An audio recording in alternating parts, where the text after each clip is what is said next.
Jemaat dan sahabat yang dikasihi Tuhan Yesus Kristus, salam jumpa di hari yang penuh berkat yang Tuhan anugerahkan kepada kita. Harapan saya, kita semua dalam keadaan baik dan sehat. Sebelum kita mendengarkan firman Tuhan, marilah kita berdoa. Damai sejahtera Allah yang melampaui segala akal, itulah yang memelihara hati dan pikiranmu di dalam Kristus Yesus Tuhan kita. Amin. Firman Tuhan bagi kita pada hari ini tertulis dari kitab Hosea pasal 10 ayat 12. Demikian bunyinya. Menaburlah sesuai dengan keadilan. Menuailah bagimu menurut kasih setia. Bukalah bagimu tanah baru. Sudah waktunya untuk mencari Tuhan, sampai Ia datang dan menghujanimu dengan keadilan. Demikian firman Tuhan. Kita bersyukur oleh anugerah dan kasih Tuhan, kita diberikan kesempatan menikmati hari baru, dan kita imani berkat Tuhan selalu baru setiap pagi. Kita telah sampai di penghujung bulan Mei 2023. Banyak hal yang sudah terjadi satu bulan ini, dan tentunya banyak pula harapan dan rencana yang kita sudah buat memasuki menjalani hari dan bulan baru Juni 2023. Apapun itu, berharap dan percayalah kepada Tuhan. Karena kita mengimani Tuhan yang maha baik, memberikan yang terbaik bagi setiap orang yang berharap dan percaya kepadanya. Tema renungan kita pada hari ini adalah menuai apa yang ditabur. Menuai apa yang ditabur. Ayat yang kita baca tadi merupakan bagian dari perikop Hosea 10 ayat 9-15 yang berjudul Kefasikan Efraim menuai kehancuran. Kefasikan Efraim menuai kehancuran. Dituliskan di ayat 11, Efraim dahulu seekor anak lembu yang terlatih, yang suka mengirik, tengkuknya yang bagus kubiarkan. Ini kualitas Efraim dulu, kualitas yang baik, kualitas yang menyenangkan hati Tuhan. Efraim tentu kita tahu anak kedua dari Yusuf, jadi kalau digambarkan dalam teks ini suku Efraim.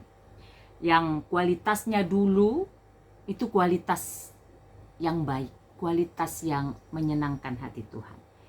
Tetapi kemudian ada perubahan. Di ayat 11, kelanjutan dari bacaan yang saya katakan tadi, yaitu namun sekarang Efraim ku pekerjakan. Bahkan selanjutnya Yehuda harus membajak, Yakub harus menyisir tanah baginya sendiri. Artinya ada perubahan dari sikap, dari gaya hidup dari Efraim yang mulanya baik, kemudian melakukan kefasikan, dan pada akhirnya harus menuai kehancuran. Apa yang mau kita pelajari dan renungkan dari bacaan ini? Yang pertama, hiduplah dalam keadilan, maka kita akan menuai kasih setia. Hiduplah dalam keadilan, maka kita akan menuai kasih setia. Apa yang kita tabur, itu yang akan kita tuai. Ketika kehidupan kita adalah kehidupan yang adil, adil artinya kita memohon hikmat Tuhan, memohon Tuhan menuntun kita untuk melakukan apapun dalam kehidupan ini, menuntun kita dalam berpikir, berkata, dan berbuat, menuntun kita dalam seluruh aspek kehidupan kita, dalam totalitas kehidupan kita, sehingga kehidupan kita adalah kehidupan yang berkeadilan, kehidupan yang tahu membedakan mana yang sesuai dengan kehendak Tuhan, mana yang tidak, lalu kemudian kita melakukan yang sesuai dengan kehendak Tuhan dan menjauhkan atau menolak yang tidak sesuai dengan kehendak Tuhan, melakukan segala sesuatunya dengan adil. Maka ketika kita menghidupi hal yang demikian, kita akan menuai kasih setia. Makanya tadi dikatakan menaburlah sesuai dengan keadilan. Jangan ada orang yang kita rugikan atas kenikmatan kita, atas keegoan kita, egoisme kita. Karena hanya memikirkan diri sendiri, kepentingan diri sendiri, kemudian kita menyakiti, kemudian kita menyiksa, kemudian kita merugikan orang lain. Tetapi diingatkan kalau kita mau menuai kasih setia dari Tuhan, kita mau menerima belas kasih dari Tuhan, maka tidak kita harus hidup dalam keadilan. Itu yang pertama. Yang kedua, hiduplah berkenan bagi Tuhan. Hiduplah berkenan bagi Tuhan. Kalaupun kehidupan kita mungkin tanpa kita sadar adalah kehidupan yang tidak berkenan bagi Tuhan, maka teks tadi berkata, bukalah bagimu tanah yang baru, perbarui diri. Perbarui diri untuk apa? Perbarui hidup untuk apa? Untuk hidup berkenan bagi Tuhan. Ada kesadaran bahwa ada sesuatu yang tidak beres dari diriku, dari hidupku. Ada sesuatu yang tidak benar dari diriku. Ada yang perlu dikoreksi dari diriku. Aku mau mencari kehendak Tuhan.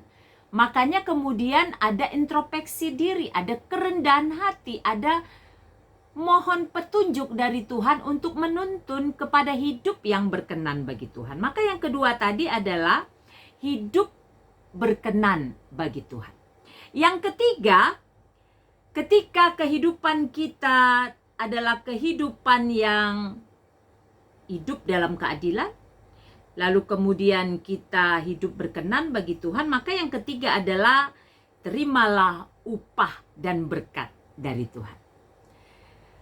Apapun yang terjadi di masa lalu yang mungkin tanpa kita sadari atau juga kita sadari atau juga mungkin memang kita sengaja karena kelemahan kita, karena ketidaksanggupan melawan apa yang tidak berkenan bagi Tuhan itu kemudian kita jatuh dalam dosa. Kalaupun itu menjadi bagian kehidupan kita masa lalu, maka sekarang berubahlah. Setelah berubah, maka akan menerima upah dan berkat. Itu tadi dikatakan, bukalah bagimu tanah yang baru, ada perubahan, sudah waktunya untuk mencari Tuhan sampai Ia datang dan menghujanimu dengan keadilan. Maka orang yang hidupnya berkenan bagi Tuhan, dia menghidupi hidup yang demikian sepanjang kehidupannya sampai akhir kehidupannya, maka kepada orang yang demikianlah akan mendapatkan upah dan berkat Tuhan, yaitu apa? Tuhan menghujaninya dengan keadilan. Jemaat dan sahabat yang dikasihi Tuhan Yesus Kristus, ingatlah bahwa kehidupan ini adalah hidup yang menuai apa yang kita tabur. Maka berhati-hatilah dalam menikmati dan memaknai anugerah kehidupan yang Tuhan berikan. Maka ingatlah, hiduplah selalu dalam keadilan, agar dengan demikian kita beroleh kasih setia dari Tuhan. Kemudian sadarilah diri kita perlu untuk diperbarui agar hidup kita semakin berkenan bagi Tuhan. Dan ketika hidup yang berkenan itu kita jaga terus sampai pada akhir kehidupan kita, kita setia dalam iman kita, kita hidup takut akan Tuhan, kita rendah hati, maka kepada orang yang setia sampai akhirnya hidup berkenan bagi Tuhan, kepada orang yang seperti itu, ia akan mendapatkan upah dan berkat, yaitu mahkota kehidupan, hidup kekal di sorga. Kiranya firman Tuhan pada hari ini menyemangati kita untuk hidup berkenan bagi Tuhan dan menjadi berkat bagi sesama. Saya akan mempersembahkan sebuah lagu, kiranya lagu ini menjadi berkat bagi kita semua.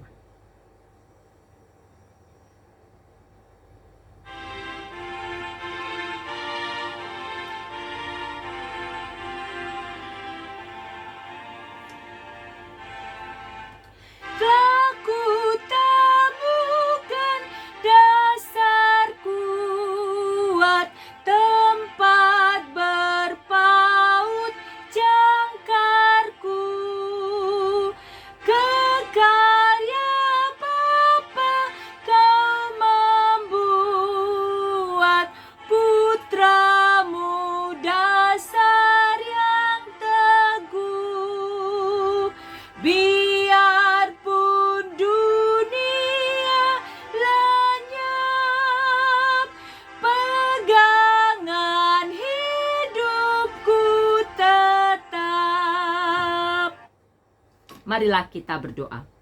Bapa di sorga, di dalam nama Yesus kami bersyukur untuk firman pada hari ini yang mengingatkan kami bahwa apa yang kami tabur itu juga yang akan kami tuai. Karena itu kami akan senantiasa hidup dalam keadilan agar kasih setia Tuhan menjadi anugerah bagi kami. Kami kemudian juga Tuhan ingatkan untuk senantiasa mencari kehendak-Mu, hidup berkenan bagi Tuhan, dan menjaga kesetiaan iman kami kepadamu sampai akhir hidup kami, agar kami beroleh upah, beroleh berkat, mahkota kehidupan, hidup kekal di surga.